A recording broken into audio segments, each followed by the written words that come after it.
नमस्कार मंडळी, स्वागत आहे तुमचं सुविधास किचन मध्ये। तर आज मी रानातून भाजी आणलेली आहे, कुड्याच्या शेंगा। त्याच्याच रेसिपी बनवणार आहे मी। तर आपण बघूया कसे शेंगा असतात, मी त्या रानातच भेटतात, त्या काढून आणून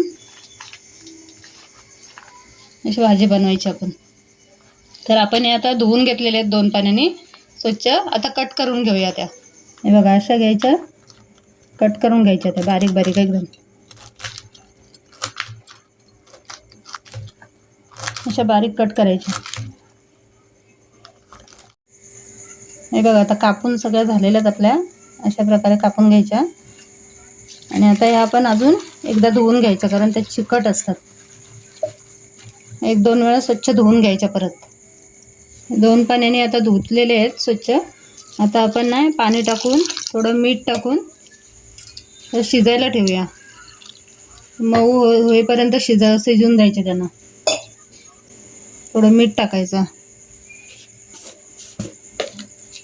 आणि रानभाजी हे जंगलातच मिळते, म्हणजे तुमच्याकडे आहे का नाही माहिती नाही, पण मी गावाला गेलेली म्हणून तिकडून घेऊन आले मी। तुम्हाला रेसिपी दाखवते बनवून। आता हे आता शिजत ठेवूया आपण। 15 मिनिटं आपण असे शिजायला ठेवू तिला। आपल्या शेंगा ना असे शिजून झालेले, तर बघा असं सफेद सफेद पाणी येतं। चिकट असतात ना, ते चिकट असतं म्हणून ते स्वच्छ धुवून उकडून घ्यायचे असतात। अजून आपण 2 वेळा धुवून घ्यायच्या, गाळून घ्यायच्या अशा चाळणीत एखाद्या।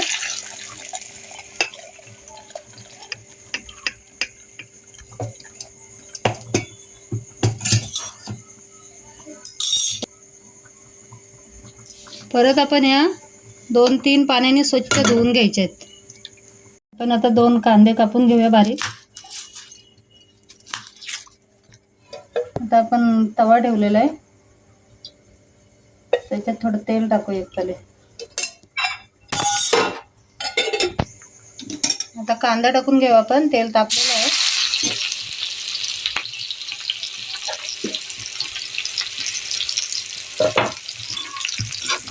कांदा गोल्डन होईपर्यंत फ्राय करायचं।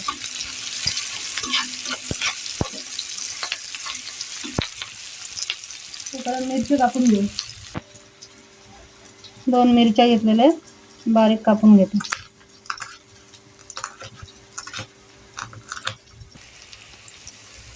मिरची टाकते आतमध्ये बारीक चिरलेली।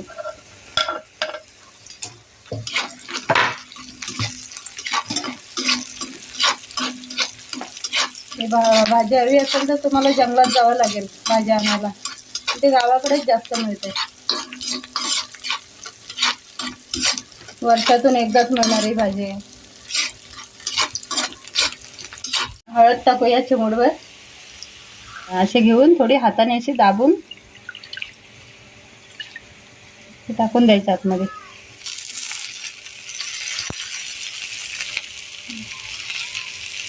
टाकून झालेलं आहे। आता थोडं मीठ टाकूया वरून। आपण वरून खुरासणी टाकणार आहोत, त्याच्यामुळे त्याच्यात मीठ टाकलेलं आहे, म्हणून ह्याच्यात कमीच टाकायचं जरा। आणि शिजताना पण टाकलेलं आपण। परतून घ्या पूर्ण आणि मग झाकण ठेवून 5 मिनिटं शिजू द्या।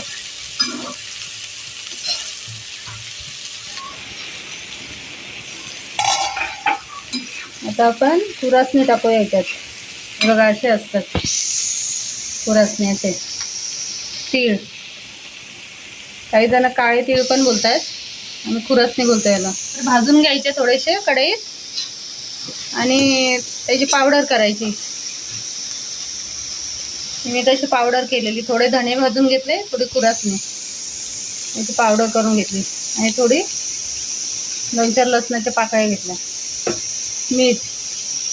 तर वाटण आता मी ह्याच्यात टाकते।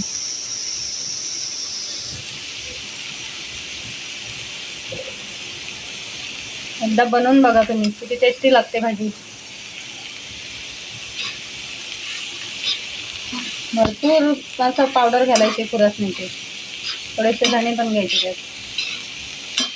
एकदा फिरवून घ्यायचं थोडं, परत थोडेसे 2-3 मिनिटं झाकून ठेवायचं। आता आपली भाजी बघा रेडी झालेली आहे, एकदम मस्त सुगंध छान येतोय बघा. आता आपण गॅस बंद करूया. ही भाकरी तांदळाच्या भाकरीबरोबर छान लागते भाजी. मी चपाती बनवले, चपातीसोबत खायला या.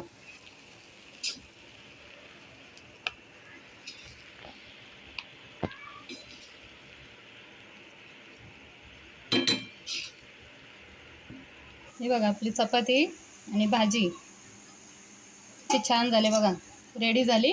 आता या खायला.